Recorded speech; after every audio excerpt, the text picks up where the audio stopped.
Dear friends, I am Dr. Vinod Kumar B, Assistant Professor of Mathematics, TM Government College, Tirupati. Dhanus program is a Kerala government initiative to help undergraduate students to pursue higher education in premier institutions across India.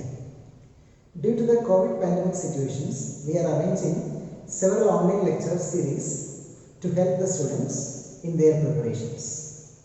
As a part of this, we have a lecture series on continuity versus uniform continuity. Continuity is one of the crucial concepts in mathematical analysis, and uniform continuity is a stronger version of it. Through this lecture series, we will give a detailed account of these concepts. Thank you. Dear friends, welcome to our lecture series on continuity versus uniform continuity. Today we will discuss continuity. Let us begin with some intuitive ideas about continuous functions. An informal definition of continuity is that a function f of x is continuous if its graph can be drawn without lifting your pencil from the paper. Visually, this means f is continuous if its graph has no jumps, gaps or holes. Thus, continuity is a rigorous formulation of the intuitive concept of a function that varies with no abrupt breaks or jumps. Some familiar examples includes polynomial functions, the absolute value or modulus function, rational functions. Rational functions means quotients of polynomials. They will be continuous at all points where they define. Exponential and logarithmic functions and trigonometric functions sin x, cos x, etc.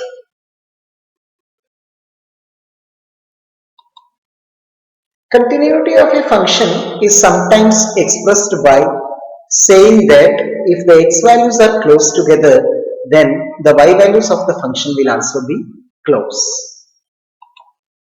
But if the question how close is asked, difficulties arise. For close x values, the distance between the y values can be large even if the function has no sudden jumps. For example, consider the function y equal to 1000 times x. You know, this function has the graph as a straight line passing through origin. If two values of x differ by 0.01, then corresponding y values will differ by 10. So, for a very small difference in the x value, we are having a comparatively large difference in the y values. On the other hand, for any point x, points can be selected close enough to it so that the y values of this function will be as close as desired. Simply by choosing the x values to be closer than 0.001 times the desired closeness of the y values. So in this case, for this particular function, we can make the y values as close as we please by taking the x values sufficiently close. So that is the idea of continuity. So roughly a function is continuous means that it takes nearby points to nearby points. We say that a function f of x is continuous at a point x0 of its domain if and only if for any degree of closeness epsilon desired for the y values, there is a distance delta for the x values such that for any x of the domain within the distance delta from x0, f of x will be within the distance epsilon from f of x0. So this is the precise formulation of the concept of continuity. So for any degree of closeness epsilon that we wish for the y values, you will be able to find out a distance delta for the x values such that if you take any point x which is lying at a distance shorter than delta from x0, we can ensure that the value of the function f at x, f of x, will be within the distance epsilon from f of x naught. More precisely, we can have the definition as a function f from R to R is said to be continuous if for each x naught in R and for each epsilon greater than 0, there exists a delta greater than 0 such that mod x minus x naught less than delta implies mod f of x minus f of x naught less than epsilon. This is known as the epsilon delta definition of continuity. Here, the choice of delta depends on both epsilon and the point x naught. A particular delta that will work for some x naught may not be suitable for some other value of x. So f from R to R is continuous if for each point x naught and for each epsilon greater than 0 there is a delta. So this delta may depend upon both the values of epsilon as well as on the point x naught.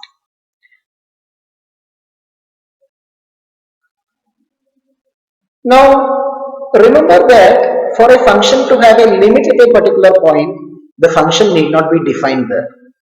For example, you know the function sin x by x is not defined at x equal to 0, but it has a limit at x equal to 0.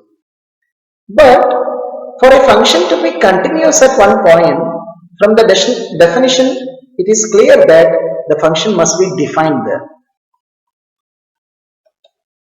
If we are considering functions with domains as arbitrary subsets of R, then continuity at isolated points are obvious. Why? Because if the points are isolated, you can always find a neighborhood of that point which contains no other points of the domain. So you can choose a suitable delta such that we are having this property mod x minus x naught less than delta implies only x naught, only for that particular point x naught. So there is only one x such that mod x minus x naught less than delta. Such a delta can be chosen. So in that particular case, mod f of x minus f of x naught becomes mod f of x naught minus f of x naught, that means 0, which is of course less than epsilon.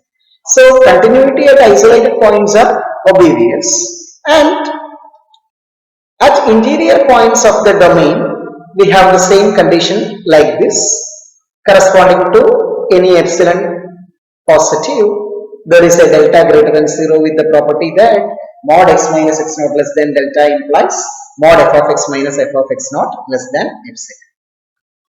This means if your x lies in the interval x naught minus delta, x naught plus delta, your f of x will be lying in the interval f of x naught minus epsilon, f of x naught plus epsilon. So whatever choice of epsilon positive, it is always possible to get a delta such that image of the points in the delta interval about x naught lies in the epsilon interval about f of x naught.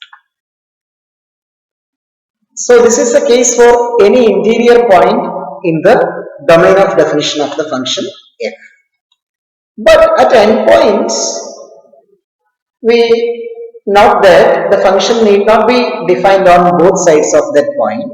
So if it is a left endpoint, we have to consider delta neighborhood of that point. An interval about that point means we are considering only an interval of the form x naught plus delta, half open interval x naught plus delta. And if you are considering the continuity at the right endpoint, then at points on the right side of x naught, the function is not defined. So we will consider only an interval of the form x naught minus delta x naught. So continuity at left endpoint and continuity at right endpoint will be defined by considering delta intervals, half open intervals like this.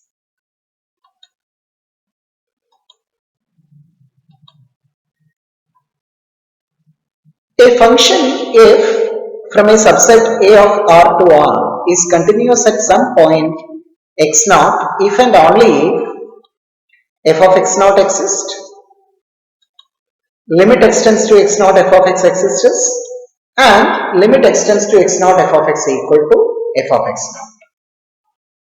So this is the formulation of continuity using the idea of limits.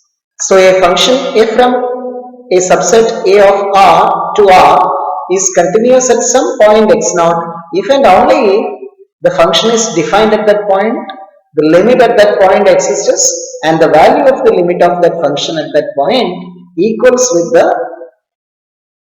value of the function at that point.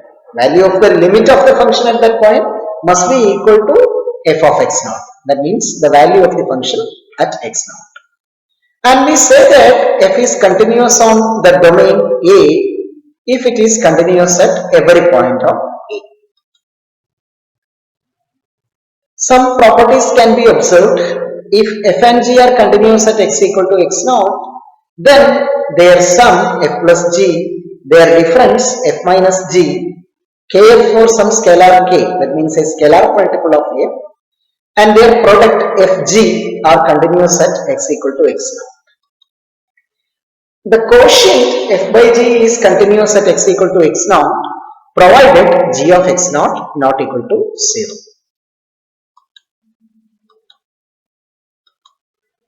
Composition of continuous functions are continuous. So these are the some properties of continuous functions.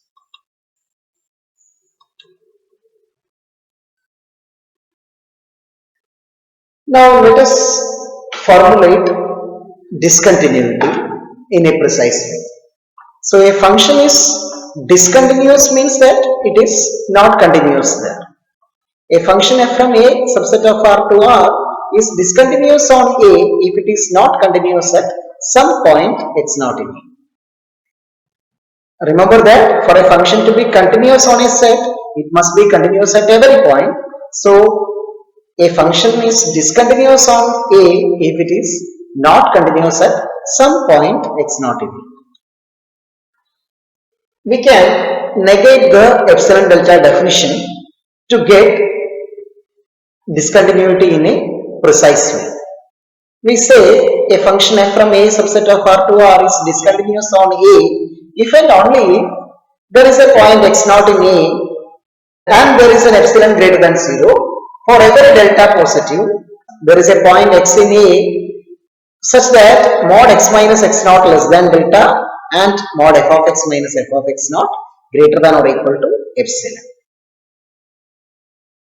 So thus f is discontinuous on A if and only if there exists x naught in A and there exists epsilon greater than 0 such that for every delta greater than 0 there is an x in A with mod x minus x naught less than delta but mod f of x minus f of x naught greater than or equal to epsilon. Let us consider an example.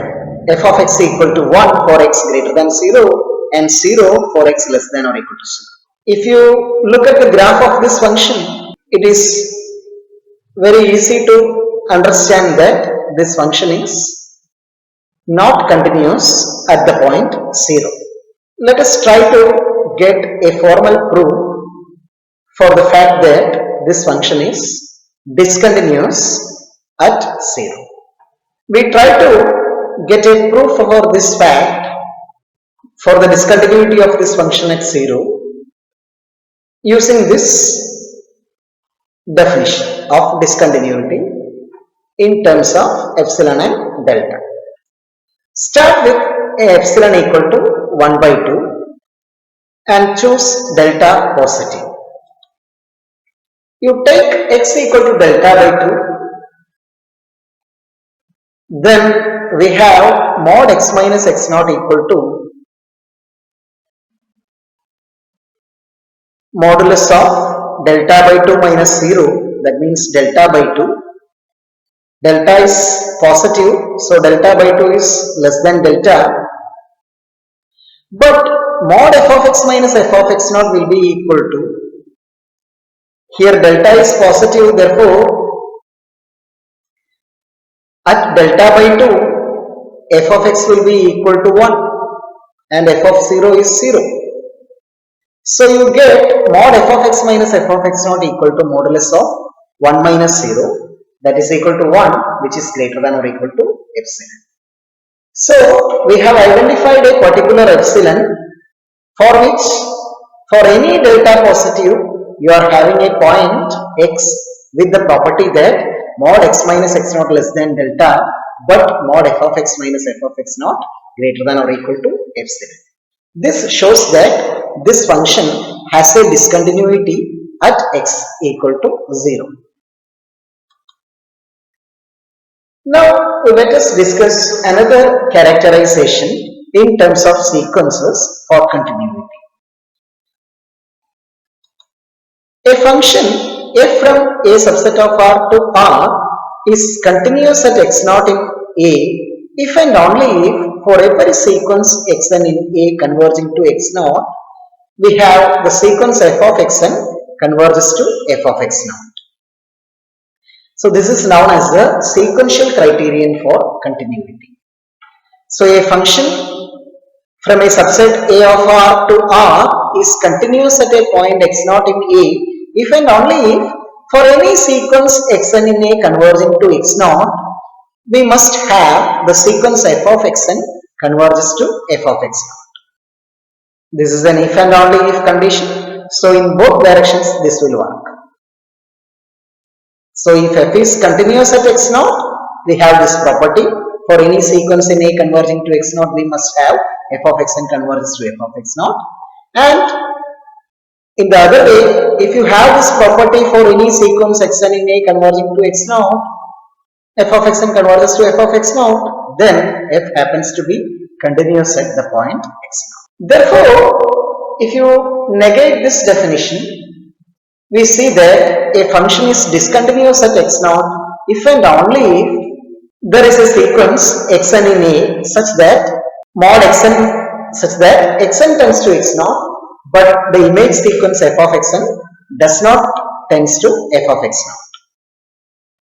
So a function fails to be continuous at some point x naught if and only if there is a sequence such that xn converges to x naught, but f of xn does not converge to f of x naught. Let us illustrate this by means of an example.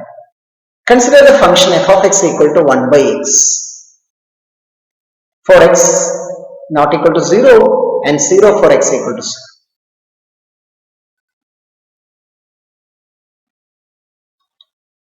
This function, if you draw the graph from the picture, it will be very clear that this function is not continuous at 0. Now using the sequential criteria, consider the sequence xn equal to 1 by n. You know the sequence 1 by n tends to 0. But what happens to the sequence f of xn? For any n, f of xn will be equal to f of 1 by n, that is n. You know the sequence n diverges. So the sequence f of xn cannot converge to f of 0. Even though 1 by n, the sequence 1 by n converges to 0, the sequence f of 1 by n cannot converge to f of 0. So this function is not continuous at 0. So in this way, we can make use of the sequential criteria for continuity to prove that a function has a discontinuity at some particular point.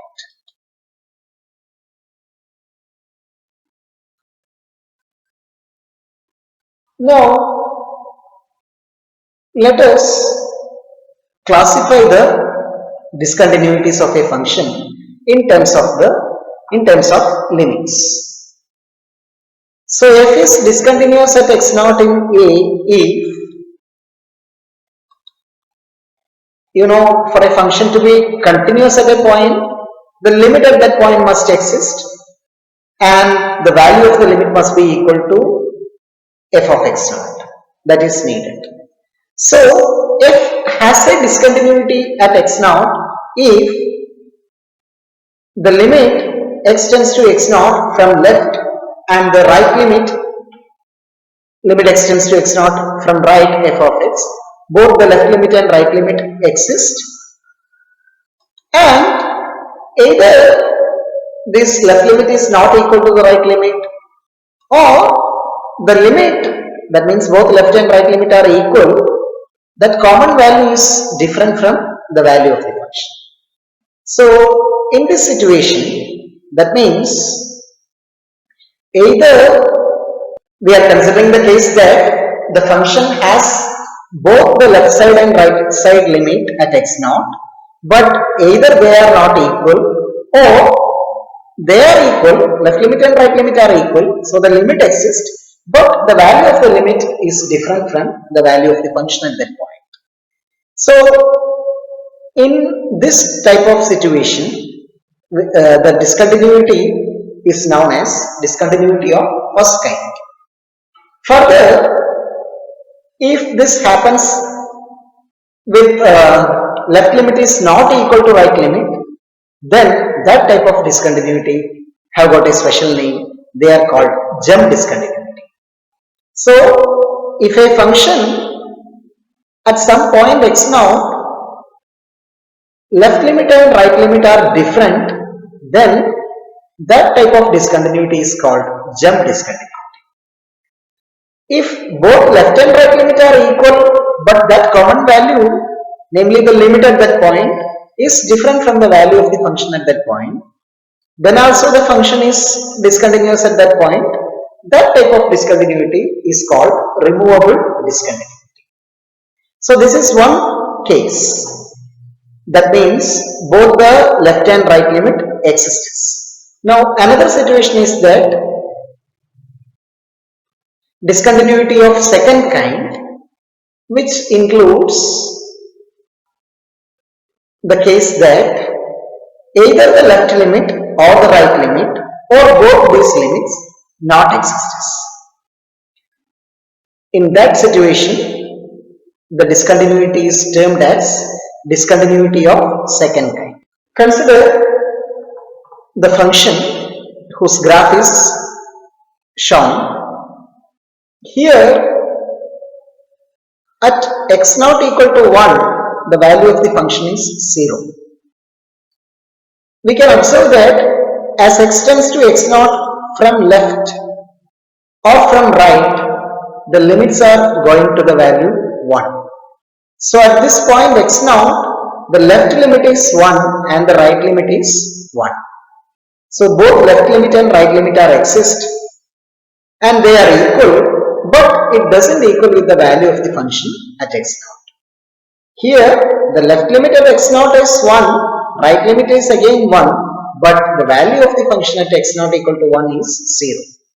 So this is a first kind discontinuity. Moreover, it is a removable discontinuity.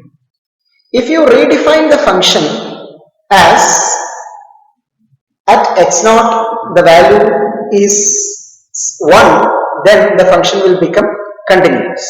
That is why we call this type of discontinuities as removable discontinuity. By suitably redefining the function at this point, we can avoid the discontinuity. Okay, so this example gives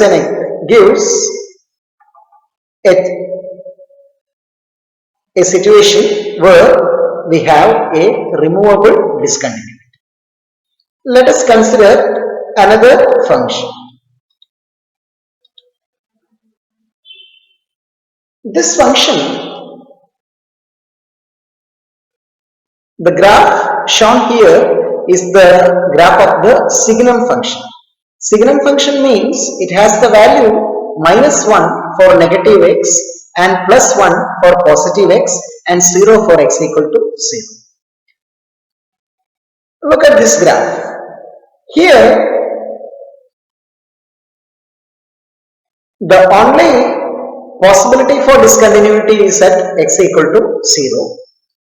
At all other points the function is continuous. At the point 0, if you look at, we can see that as x comes closer to 0 from left side, the value of the function approaches to -1. So at 0, this function has the left limit as minus 1, and at 0 if you approach from right, the value of the functions are 1. So the right limit at 0 is 1. So the left limit of the function is minus 1, the right limit of the function is 1. They are not equal. Therefore at x equal to 0, we have a discontinuity. Of course, it is of first kind because both the left and right limit are existing, but they are not equal. So this type of discontinuity is known as a jump discontinuity. Why such discontinuities are termed as jump discontinuity? That it is clear from the graph of this function. At x equal to 0, this function has a sudden jump. On the left side of 0, the function is minus 1, and on the right side of the 0, the function has the value 1. So at 0, we are having a jump from minus 1 to 1. So that is why we call this type of discontinuities as jump discontinuity. Now let us consider another example. This is the graph of the function y equal to sine 1 by x for x not equal to 0. At x equal to 0, you can take the value of the function as 0. So we are considering the function f of x equal to sine 1 by x for x not equal to 0 and f of 0 equal to 0. You know that the value of sine x, the graph shown here is the graph of the function sine 1 by x for x not equal to 0 and 0 for x equal to 0. You know that the function sine x runs between minus 1 and 1. So here the function is f of x equal to sine 1 by x for x not equal to 0 and f of 0 equal to 0. So as x come closer to 0 from any side, from left side or right side, the value of 1 by x becomes very large. So that the sine function takes the value minus 1 and 1 very rapidly. So the graph of the function f of x equal to sine 1 by x oscillates between minus 1 and 1 in a very speed way as x come closer to 0 from any side. So we can see that here at x equal to 0, if you approach from any side through the graph of this function, this graph does not come closer to any particular number.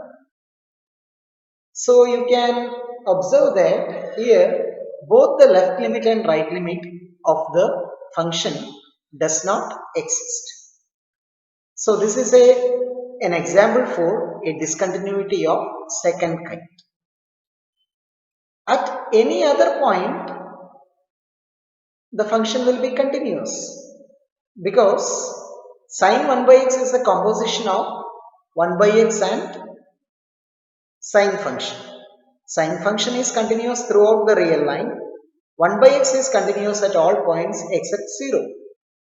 So sine 1 by x is continuous at all points other than x equal to 0. But at x equal to 0, from the graph, we have noted that the value of the function does not approach to any particular value as x comes closer to 0 from any side. So both left limit and right limit at 0 for this function does not exist. So x equal to 0 is a discontinuity of second kind for the function f of x equal to sine 1 by x for x not equal to 0 and 0 for x equal to 0. With these examples, we stop today's session here. In the next session, we will give more examples. Thank you.